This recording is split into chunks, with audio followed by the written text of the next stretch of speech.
unção, o teu poder, que nunca falte nada nas nossas casas, nos nossos celeiros superabundem. Ó Deus, haja clientes, haja negócios, seja desatado dos céus, ricas bênçãos sobre os teus filhos, de tal forma que haja abundância, prosperidade, sucesso, conquista, realizações, projetos, sonhos e planos. Nós te pedimos isso em nome de Jesus, que 2022 seja o ano do recomeço, do renovo, da restauração plena de todas as coisas, pela graça, o favor e a bênção do Senhor. É o que nós te pedimos, obrigado que o Senhor tem nos dado muito mais do que aquilo que merecemos. Pai, a tua graça tem nos conquistado, o teu amor tem cuidado de nós e os teus anjos têm trabalhado a nosso favor. Te louvamos e agradecemos. Sê conosco na palavra, ministra os nossos corações, fala com o teu povo, em nome de Jesus, e continua prosperando essa obra, segundo o teu querer e a tua vontade, em nome de Jesus. Amém e amém. Então vem aqui à frente, entrega a sua oferta, seu dízimo. Deus te abençoe, em nome de Jesus.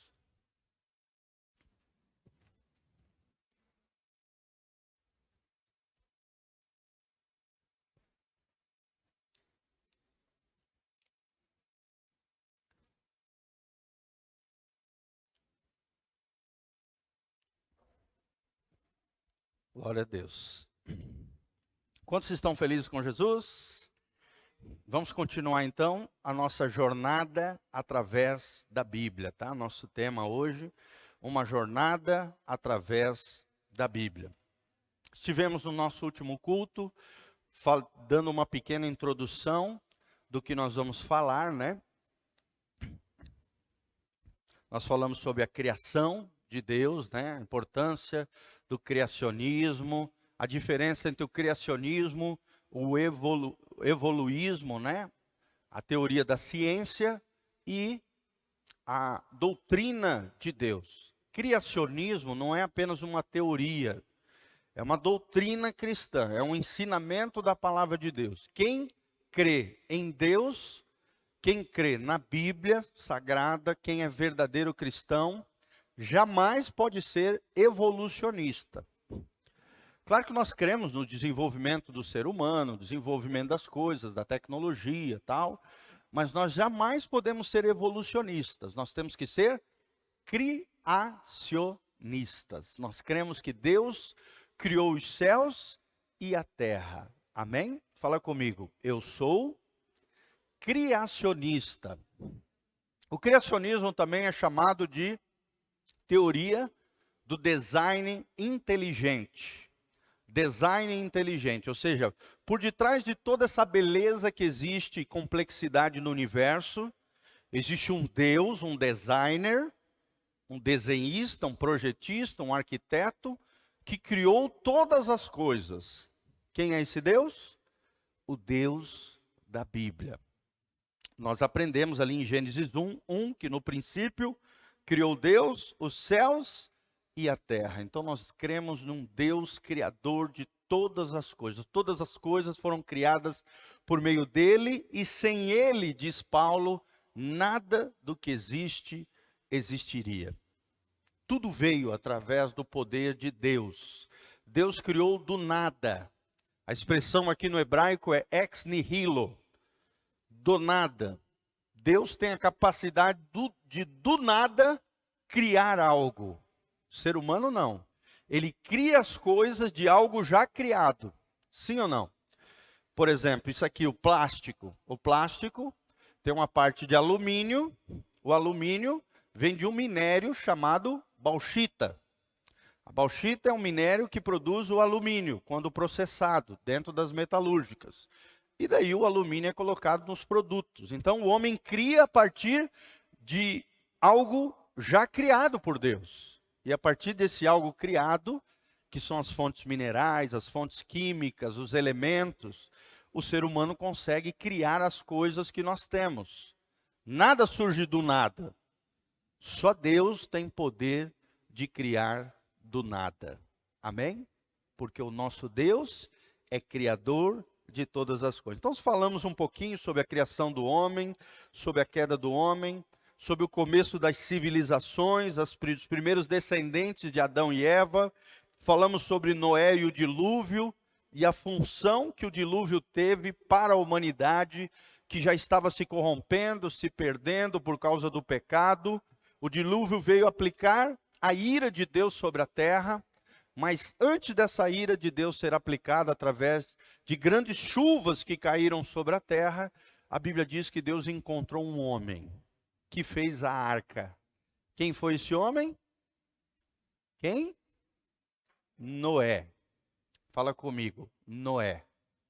Noé, tá? Noé foi o homem que Deus escolheu para preservar o projeto para a continuidade da humanidade. Isso foi lindo, gente. Eles se abrigaram numa arca que eles mesmos construíram em 120 anos construindo. Imagina você ficar 120 anos pregando que haveria de vir um dilúvio sobre a terra, que haveria uma chuva terrível que cairia sobre a terra, nunca havia chovido até então,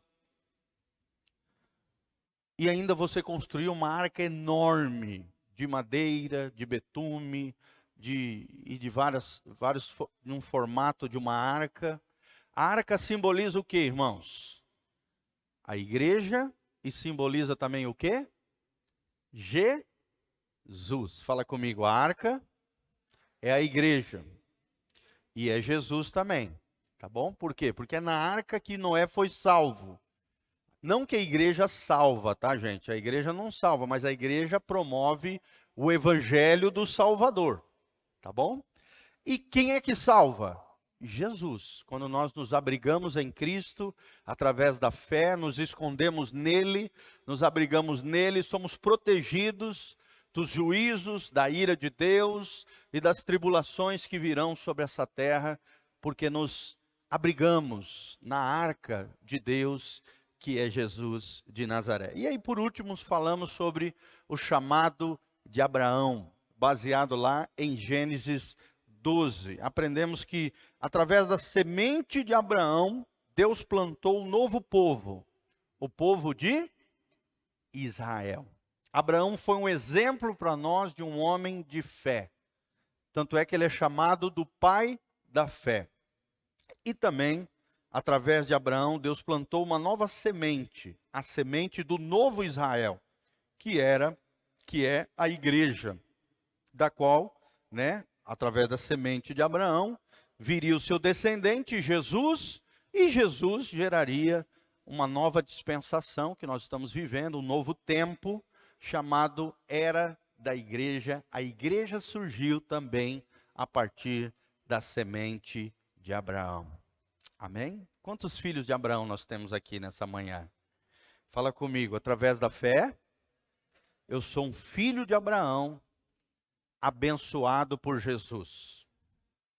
Glória a Deus. Então nós vamos entrar no quinto momento aqui, da nossa jornada através da Bíblia, onde nós vamos falar sobre a semente de um povo bendito. A semente de um povo bendito. Abra comigo Gênesis 21, de 1 a 7.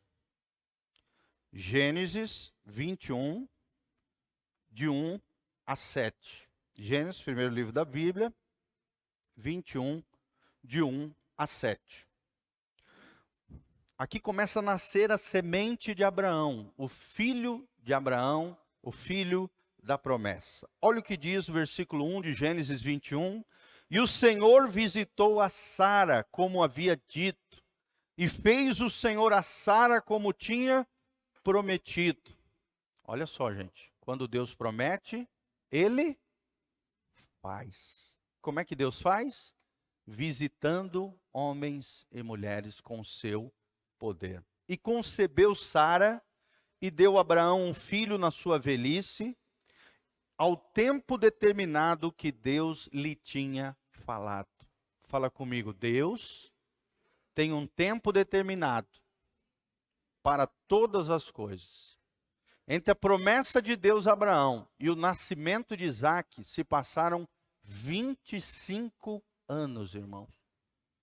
Então, preste atenção. Às vezes Deus pode lançar uma palavra profética sobre a sua vida, Deus usar alguém para liberar uma palavra para você, mas entre a liberação da palavra de Deus e a concretização do projeto de Deus, que foi o nascimento de Isaac, se passaram quanto tempo?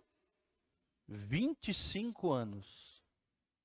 Então, nem sempre é do nosso jeito, no nosso tempo, não podemos dar uma mãozinha para Jesus, para Deus, no tempo determinado de Deus. Se a palavra foi liberada por Deus, Deus vai cumprir na sua vida. Quem recebe? Glória a Deus. Deus vai fazer. Deus é poderoso para fazer infinitamente mais do que aquilo que pedimos ou pensamos, segundo o seu poder que opera em nós. Versículo 3. E Abraão pôs no filho que lhe nascera, que Sara lhe dera, o nome de Isaque. Isaque significa riso, alegria, riso. Por quê? Porque Sara, quando ouviu o anjo dizendo que ela conceberia um filho, e ela sendo estéril, ela achou graça, ela deu risada, ela duvidou de Deus. E por causa disso, das risadas de Sara, mas por causa da fé de Abraão, Isaque veio como um renovo de Deus. Por causa da fidelidade de Deus, por causa da promessa de Deus. Mesmo a incredulidade de Sara não anulou a fé de Abraão. E nem a promessa de Deus, irmãos. Mas Isaque veio com o nome de riso, de alegria, porque foi um renovo para os pais, e também lembra esse fato da risada de Sara, tá bom? E era Abraão, 4. E Abraão circuncidou seu filho, né, cortou ali o prepúcio, quando era de idade de 8 dias, como os judeus faziam naquela época, como Deus lhe tinha ordenado. E era Abraão da idade de 100 anos. Olha só, irmão, nunca é tarde para viver as promessas de Deus. Amém? Os irmãozinhos de cabelinho branco aqui, ó. Nunca é tarde para se viver as promessas de Deus. Com quantos anos a promessa veio para Abraão? Com 100 anos. Sempre Deus pode fazer coisas maravilhosas na sua vida, independente da idade que você tem, irmão. Quando lhe nasceu Isaque, seu filho, versículo 6, e disse Sara, Deus me tem feito riso, todo aquele que ouvir se rirá comigo. Aqui no sentido de alegria, de gozo. Disse mais, quem diria a Abraão que Sara daria de mamar a filhos? Pois lhe dei um filho na sua velhice. Então Deus é fiel para cumprir as suas promessas. Nós vemos aqui a semente surgindo de um povo bendito. Que povo é esse que veio através de Abraão, Isaque e Jacó? O povo de Israel. A semente bendita que viria o Messias, né? Depois Isaque gerou Jacó, que teve o seu nome mais para frente, lá em Gênesis 32, 22 a 32, teve o seu nome mudado de Jacó para Israel. Olha que interessante, Jacó significa enganador, usurpador, porque desde o ventre da mãe, Jacó estava puxando o pé do irmão. Olha como o nome naquela época tinha a ver com o caráter, tinha a ver com características da pessoa ou da situação que os pais estavam vivendo. Então Jacó desde pequenininho tinha o nome de usurpador, alguém que queria tomar o lugar do irmão, alguém que queria puxar a perna do outro, alguém que queria enganar os outros. E se você vê a história de Jacó, você vê que várias vezes ele tentou enganar, enganou o pai, enganou o irmão Esaú, tentou enganar, né? Depois caiu na mão de Labão, seu sogro, que era 10 vezes pior que ele. Sofreu o moinho de Deus ali, o processo de Deus na vida dele. E ali Deus fez uma grande obra no coração desse homem. Para que ele se tornasse um dos patriarcas do povo de Israel. A partir de Jacó, surge 12 filhos, que são as 12 tribos de Israel.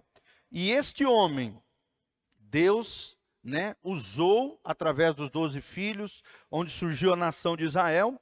O povo de Israel tem parte fundamental na história humana. Fala comigo, Israel é fundamental na história humana. Para você entender, irmãos, vários povos surgiram na humanidade. Mas a preservação do povo de Israel é sobrenatural. Existiam vários povos na época de Israel. Muitos deles desapareceram. Desapareceram. E sabe, irmãos, Israel foi preservado de forma sobrenatural. Glória a Deus por isso. Amém? O Senhor fez uma aliança com Jacó e usou ele como uma referência entre as nações. Tanto é que até hoje a gente ora em favor do Deus de Abraão, Isaque e Jacó. Você pode pedir isso para Deus: Senhor, eu quero a bênção de Abraão, Isaque e Jacó. Senhor, me prospera assim como o Senhor prosperou Abraão, Isaque e Jacó. Senhor, eu quero a unção da multiplicação, da bênção, de tudo aquilo que eu tocar, eu vou ser abençoado, assim como foi Abraão, Isaque e Jacó. Amém? Isso é coisa linda, irmão. Você pode tomar posse, porque você é um herdeiro de Deus. Você é uma semente bendita a partir da fé de Abraão, de Isaque e de Jacó. Isso é tremendo. O Senhor fez aliança com ele, o usou como referência entre as nações, antes, é claro, de Jesus, e também como berço e reservatório da palavra, e como nação de onde veio o Messias. Que nação é essa? A nação de Israel.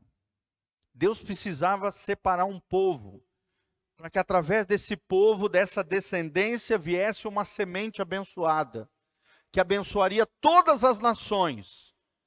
Quem seria essa semente, gente? Jesus. Fala comigo, a semente abençoada é Jesus. Jesus é a semente divina, abençoada, que abençoou todas as nações. Sexto episódio da nossa narrativa bíblica, da cronologia bíblica, né, desse panorama da Bíblia Sagrada, é a história de Jó. A história de Jó. Quem foi Jó? Jó foi um contemporâneo de Abraão, para vocês terem uma ideia, né? Jó está lá no meio da Bíblia, um pouquinho antes de Salmos, mas a maioria das pessoas não sabe que Jó, o livro de Jó, foi escrito aproximadamente na mesma, anterior aos 5 primeiros livros da Bíblia. Porque os 5 primeiros livros da Bíblia, quem que escreveu? Moisés. O que a gente chama de Pentateuco. Ou o que os judeus chamam de Torá, da lei de Deus. Os 5 primeiros livros da Bíblia foram escritos bem depois, aproximadamente uns 500 anos, 600 anos depois. Ou seja, o livro mais antigo da Bíblia qual é? O livro de Jó. Não é o livro de Gênesis. Porque Jó, provavelmente, segundo dizem os especialistas, era da época dos patriarcas. Quem são os patriarcas? Abraão, Isaque e Jacó. Jacó gerou 12 filhos. Desses 12 filhos, né? Eles foram para o Egito, se multiplicaram ao longo de 430 anos. Aí veio o libertador Moisés, tirou o povo de Israel do Egito. E aí, ali no meio da caminhada, ele escreveu o Pentateuco. Então, entre 500 e 600 anos antes, surgiu o livro de Jó. O livro do patriarca Jó. Embora, então, o livro de Jó esteja no meio da Bíblia, por ser um livro poético, né, e de sabedoria, há fortes indícios de que esse personagem tenha vivido na época de Abraão, em tempos próximos ao que viveu Abraão. A sua história demonstra que em todas as épocas, os homens podem relacionar-se com Deus, desde que dele tivessem uma revelação e o buscassem. Amém? Eu acho lindo o final do livro de Jó. Abra comigo, último capítulo de Jó. muito lindo, eu gostaria de ler com vocês. Jó capítulo 42.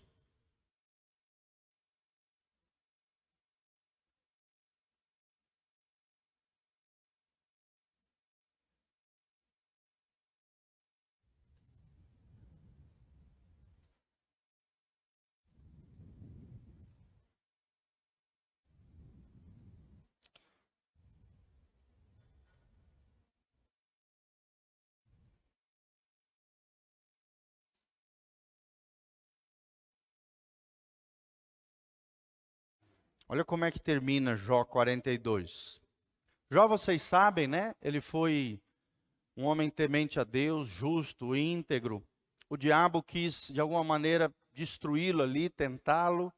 Deus permitiu que de Jó fosse tirado tudo, menos a sua vida e a sua esposa.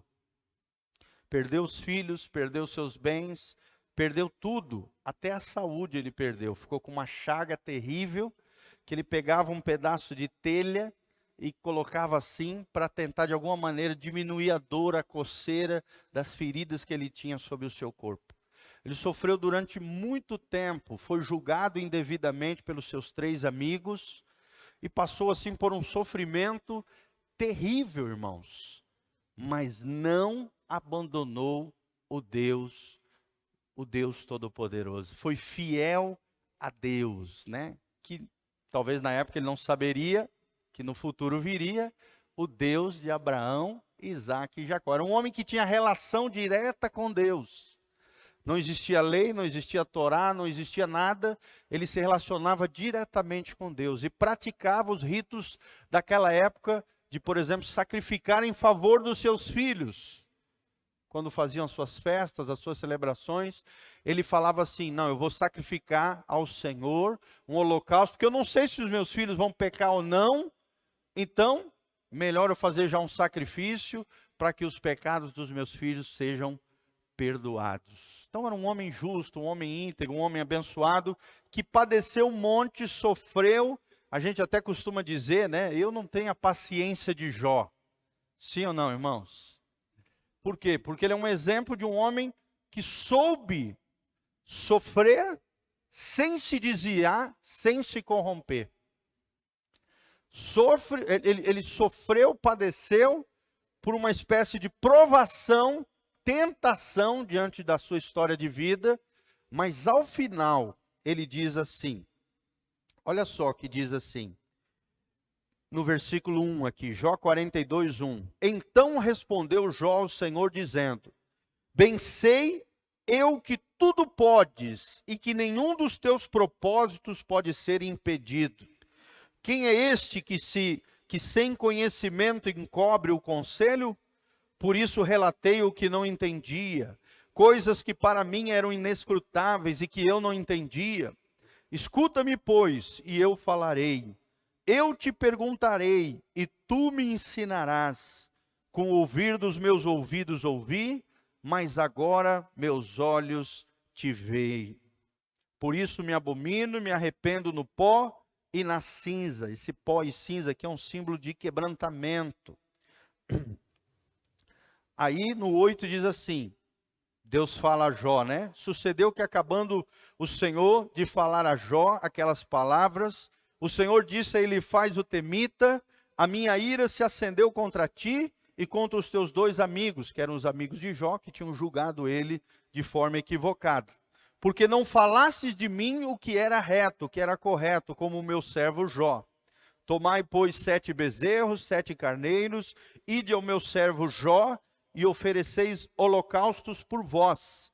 E o meu servo Jó orará por vós, porque deveras a ele aceitarei, para que eu não vos trate conforme a vossa loucura. Porque vós não falastes de mim o que era reto, como o meu servo Jó.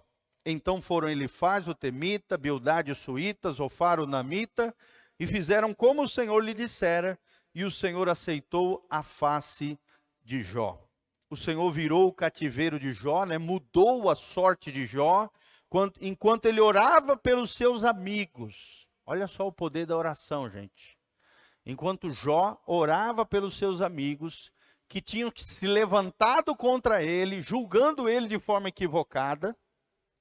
Jó estava fazendo uma oração sacerdotal, uma oração intercessória, em favor dos 3 caras que eram amigos da onça, vamos dizer assim. Deveriam apoiá-lo, ajudá-lo no meio da sua calamidade, começaram a julgá-lo como se Jó tivesse pecado, errado, falhado, e como se a ira de Deus estivesse sobre Jó, sendo que não era isso. Não era uma punição de Deus, não era um julgamento de Deus. Era apenas um teste de fidelidade, da qual Jó saiu íntegro, correto e honesto diante do Senhor. Enquanto ele orava pelos seus amigos, o Senhor acrescentou a Jó o dobro de tudo quanto Jó antes possuía. Olha que coisa linda, gente. Por mais que às vezes ao longo da nossa vida, talvez a gente perdeu algumas coisas, né? Algumas coisas se foram da nossa vida. Se tivermos um coração íntegro, fiel, correto diante do Senhor, Deus pode nos dar em dobro tudo de volta. Amém? Quem acredita nessas coisas? Fala assim comigo: Senhor, eu quero uma porção dobrada das tuas bênçãos, de tudo aquilo que eu perdi lá atrás. Eu quero a unção de Jó sobre a minha vida, em nome de Jesus. Mas olha só, é aquilo que eu sempre ensino para vocês. Irmãos, mais do que eu faço, Deus lê o quê? O meu coração. Deus leu o coração fiel, leal de Jó. E o coração de Jó impactou o coração de Deus. E por isso a porção dobrada, a unção de bênção, de prosperidade, de tudo aquilo que ele havia perdido, Deus deu de volta, restituiu. O termo teológico se chama restituição. Trazer de volta aquilo que se tinha perdido. Devolver, abençoar novamente, com porção dobrada, tudo aquilo que ele tinha. Tudo quanto Jó antes possuía, o Senhor acrescentou em dobro. Glória a Deus, irmãos. Coisa linda, né? Deus faz essas coisas. Daí no 11, então vieram a ele todos os seus irmãos, todas as suas irmãs, todos quanto dantes o conheceram, comeram com ele pão em sua casa, se condoeram por ele, consolaram acerca de todo o mal que o Senhor lhe havia enviado, permitido, né? Que enviou. Deus permitiu, o diabo é que produziu. E que cada um deles lhe deu uma peça de dinheiro, um pendente de ouro. Quer dizer, começou a receber presente. Naquela época se fazia muito isso. Uma maneira de honrar as pessoas era dar presentes, ouro, diamante, peça de dinheiro, pendente de ouro. 12. E assim abençoou o Senhor o último estado de Jó, mais do que o primeiro. Pois teve 14.000 ovelhas, 6.000 camelos, 1.000 juntas de bois e 1.000 jumentas. Também teve 7 filhos, 3 filhas, ou seja, 10 filhos. E chamou o nome da primeira Gemima, o nome da segunda Késia, o nome da terceira Queren-Hapuque, e em toda a terra não se acharam mulheres tão formosas como as filhas de Jó. E seu pai lhes deu herança entre seus irmãos, e depois disso, ou seja, depois da restituição de Deus, ainda Jó viveu 140 anos, e viu seus filhos, os filhos dos seus filhos, até a 4ª geração. Então morreu Jó, velho e farto de dias. Amém? Olha o que a fidelidade causa no coração de um ser humano. O que Deus faz com aqueles que são fiéis ao Senhor, irmão? Fidelidade para Deus é uma grande coisa. Às vezes você pensa, não, esse detalhe aqui, esse negocinho aqui não dá nada. Irmão, a fidelidade nas pequenas coisas é uma grande coisa para Deus. Seja fiel nas pequenas coisas, nos detalhes da sua vida. Seja leal, saiba que o tempo todo Deus está lendo o seu coração. Cada atitude que nós fazemos com as pessoas, palavras liberadas, situações corriqueiras do dia a dia, práticas de justiça, tudo isso Deus está vendo. E isso é a manifestação de um coração. O que Deus está lendo é o nosso coração. Se queremos ser abençoados, nós precisamos ter um coração correto, íntegro, honesto, sincero diante de Deus, para que Deus venha abençoar tudo aquilo que nós colocarmos à nossa mão. Amém? Para que Deus venha nos restituir de forma sobrenatural tudo aquilo que Ele tem sonhado e planejado para nós. Essa é a história de Jó. Sua história demonstra que em todas as épocas os homens podem relacionar-se com Deus, desde que dele tivessem uma revelação. Qual é a revelação de Deus? A Bíblia. Levanta a sua Bíblia comigo e fala assim: aqui está a revelação de Deus para a minha vida. Então aqui está a revelação de Deus. E desde que você busque uma revelação de Deus na Bíblia, aquilo que Deus tem para falar para você a cada manhã, e que você busque Ele de todo o coração. Jeremias 29, versículo 13: buscar-me-eis e me achareis, quando me buscardes de todo o vosso coração. Amém? Quem vai buscar o Senhor de todo o coração? Aleluia! Glória a Deus.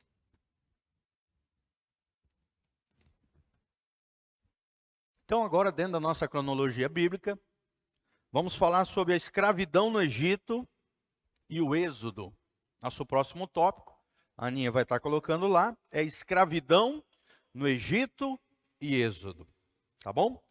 Nós vemos aqui, à luz da palavra, que os descendentes de Jacó foram então, para o Egito, as 12 tribos, foram primeiro uma multidão de 70 pessoas, foram para a terra chamada terra de Gósen, que é ali na península do Nilo, no final da saída ali do Nilo, próximo ao mar Mediterrâneo, no norte da África.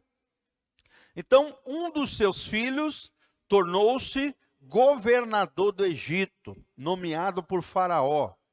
Quem é esse rapaz, filho de Jacó, que se tornou governador do Egito?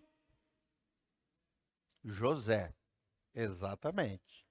José, o sonhador, passou por várias dificuldades também, a gente conhece a história de José, mas graças a Deus, também pela sua fidelidade, pela sua lealdade a Deus, em meio às tentações, em meio às provações, em meio aos levantes dos seus irmãos, depois da mulher de Potifar, depois dos seus amigos dentro da prisão, que ele tinha sido uma bênção e se esqueceram dele, Deus o honrou através da sua fé diante do Senhor. Deus o colocou, foi nomeado por Faraó como governador do Egito. Só estava debaixo do Faraó. Debaixo do Faraó, o segundo maior homem do Egito, quem era? José. José. Então, foi nomeado por Faraó, que os abrigou na terra de Gósen, lá no norte da África, na beirada ali do mar Mediterrâneo, na saída do Nilo, e em tempos de seca e escassez, Deus deu sabedoria, a esse rapaz jovem, foi com 17 anos para o Egito, e se tornou governador do Egito aos 30 anos de idade. Deus deu sabedoria através das revelações do sonho do Faraó, e através desse episódio ele conquista essa posição de governo. A Bíblia diz, através do sonho de José, da interpretação de José, do sonho do Faraó, o que acontece? Josué faz recâmaras, faz armazéns, para que viesse nos 7 primeiros anos de abundância, o Egito recolhesse cereais em abundância, que abençoaram não só a terra do Egito, mas também algumas nações que estavam ao redor. E o Egito então prosperou. Mesmo depois de 7 anos de calamidade, de seca, o Egito sobreviveu, o Egito prosperou por causa da sabedoria de José. Amém? O que nós podemos aprender nessa lição? A sabedoria vai te exaltar. A sabedoria vai trazer bênção e prosperidade, não só sobre você, mas sobre todas as pessoas que estiverem ao seu redor. A sabedoria de Deus faz toda a diferença, não só na tua vida, mas pode fazer toda a diferença até numa nação. Quando homens sábios se estabelecem em posições de liderança, em posições estratégicas, Deus abençoa nações através de homens e mulheres que tenham discernimento e a sabedoria do Deus dos exércitos. Amém? Quem quer sabedoria aí? Levanta a mão e fala: Senhor, eu quero a sabedoria do alto, para que o Senhor possa me promover, para que o Senhor possa ser exaltado através da minha vida, Senhor, para que eu possa prosperar, Senhor, na sabedoria de Deus. E é interessante que a sabedoria de Deus glorifica quem? A Deus. Deus te promove, mas a glória é de quem? De Deus. Deus te prospera, mas a glória é de quem? De Deus. Porque sempre você vai reconhecer que não vem de você, que não é do teu braço forte, que na verdade é fruto da graça e da capacitação sobrenatural do Senhor Deus. Então ali os descendentes, de José, dos filhos de Jacó, permaneceram por 430 anos, se multiplicaram extremamente, tornando-se um povo numeroso e chamados pelos egípcios de hebreus. É daí que vem o termo hebreus. Povo de Israel, que a gente chama de israelitas. Por quê? Porque são descendentes de Israel, Jacó. Jacó tinha o nome de Jacó, depois foi transformado em Israel, e a partir das 12 tribos de Israel, que era Jacó, veio o povo de Israel. Como é que Israel era chamado pelos egípcios? Hebreus. Por isso nós temos a carta no Novo Testamento de Hebreus. Carta aos hebreus, aos judeus que estavam espalhados por todo o mundo conhecido daquela época. A carta de Hebreus foi escrita especificamente aos judeus que foram se convertendo e que estavam espalhados por toda a terra. Por isso, carta aos hebreus, irmãos, porque os israelitas também eram conhecidos como hebreus. Êxodo 1, versículo 7. Então, uma sucessão de faraós que surgiram dentro desses 430 anos, acabou mudando as regras, com o passar dos anos, e o povo, até então, que era uma bênção para os egípcios, o povo hebreu, começou a ser escravizado. Por quê, irmãos? Porque os egípcios começaram a ficar com medo dos israelitas. Os israelitas começaram a crescer poderosamente e se tornar um povo poderoso dentro do Egito.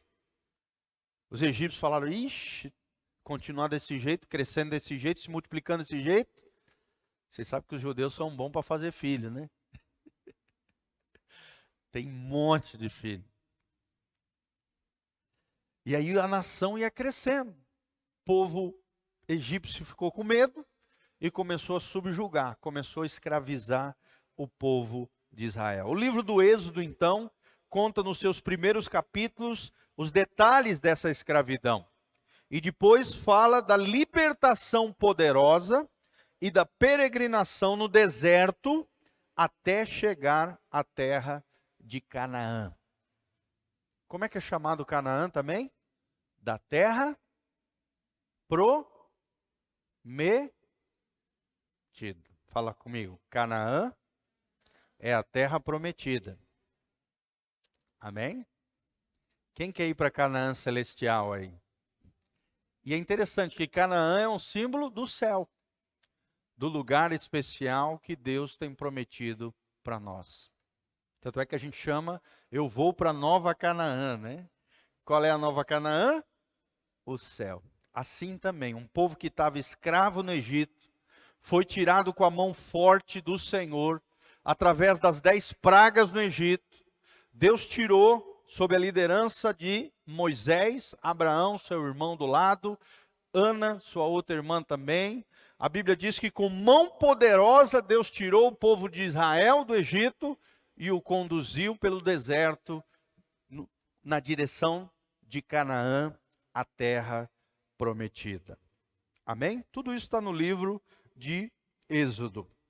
Eis aí então os fatos principais desse período, revelados também no livro de Levíticos, Números e Deuteronômio, tá bom? O livro de Gênesis é o início de todas as coisas, o surgimento das primeiras famílias que geraram as primeiras tribos, que depois geraram através de seus descendentes as primeiras nações, e no final de tudo isso conta a história das 12 tribos de Israel que foram levadas para o Egito.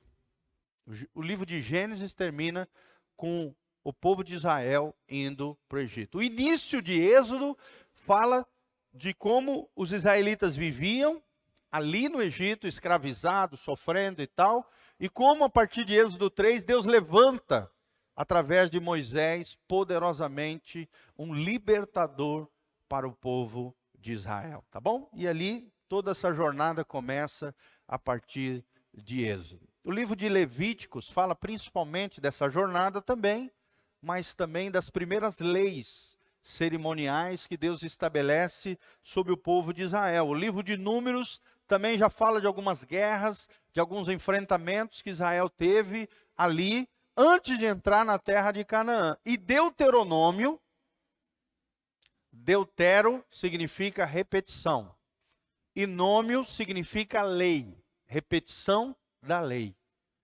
São os escritos, os últimos escritos de Moisés, relembrando o povo de Israel, antes de entrar na terra de Canaã, os grandes feitos do Senhor e as principais leis de Deus para que o povo não tropeçasse, perecesse, se corrompesse. Então Moisés relembra o povo, repete a lei, para que a lei do Senhor ficasse impregnada no coração dos israelitas. Amém?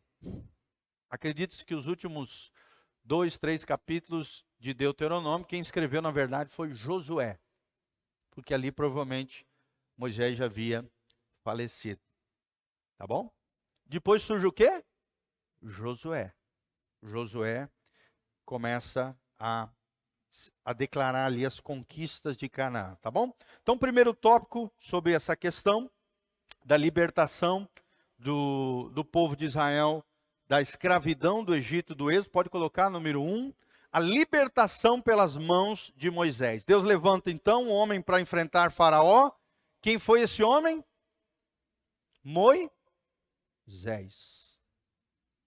A palavra Moisés significa Moisá, significa tirado das águas, porque Moisés foi tirado de um cesto que estava sobre as águas. Deus levanta esse homem para enfrentar Faraó, libertar seu povo do Egito. Que povo é esse? Israel. Também conhecido pelos egípcios como hebreus. Fala comigo. Israel, hebreus. Tá? Os hebreus, que é a mesma coisa. Então Deus liberta o seu povo do Egito, conduzindo até as portas de Canaã. Tudo isso nós vemos na declaração de Deus a Moisés em Êxodo 3, de 1 a 10. Tá bom? Se quiser anotar, Êxodo 3, de 1 a 10. Moisés então torna-se um dos maiores líderes de todos os tempos. Moisés era líder, Moisés era pastor, Moisés era profeta de Deus. Um homem usadíssimo por Deus. Com certeza, Moisés, para mim, é o maior personagem do Antigo Testamento. Sim ou não? Eu creio que Moisés, Davi, Abraão, Elias e Jacó são os 5 maiores personagens do Antigo Testamento. Sem dúvida nenhuma, o homem mais poderoso que nós vemos em termos de milagres, de maravilhas, de coisas extraordinárias na Bíblia, no Antigo Testamento, é Moisés. Qual é o maior personagem que existe para os israelitas, para os judeus? Não é Jesus. Quem é? Moisés. Isso mostra a grandeza de Moisés, gente. Um estadista Imagina pegar um povo escravo, com uma mentalidade cativa, escravizante, pegar um povo todo bagunçado, desorganizado, com uma mente miserável, e entregar esse povo na entrada de Canaã, estruturado, organizadinho, com leis, com organização, com tudo, gente. Olha a capacidade desse homem de Deus. Em 40 anos ele fez isso. Pegou um povo escravizado e conduziu um povo organizado, bonitinho, arrumadinho, com leis religiosas, cerimoniais, leis sociais, leis civis, todas as leis mosaicas que estão na Bíblia, 600 e poucos mandamentos que Deus deu a Moisés para que Moisés escrevesse na Torá. Fala comigo, Torá. Torá significa lei de Deus, tá? Lei em hebraico significa Torá. Pentateuco, os 5 primeiros livros da Bíblia. Gênesis, Êxodo, Levíticos, Números e Deuteronômio. Vamos falar junto? Gênesis, Êxodo, Levíticos, Números e Deuteronômio. Como é que se chama esses 5 primeiros livros da Bíblia? Pentateuco. E como é que os judeus chamam o Pentateuco? Torá. Isso, perfeito. Esses aluninhos estão ficando bons. Glória a Deus. Isso aqui é uma escola bíblica também, tá, gente? Além de um culto, é uma escola bíblica dominical. Vamos lá. Então, Moisés se tornou um dos maiores líderes de todos os tempos, realizando tremendos milagres pelo poder de Deus, conduzindo, então, uma multidão de mais de 3 milhões de pessoas por 40 anos no deserto.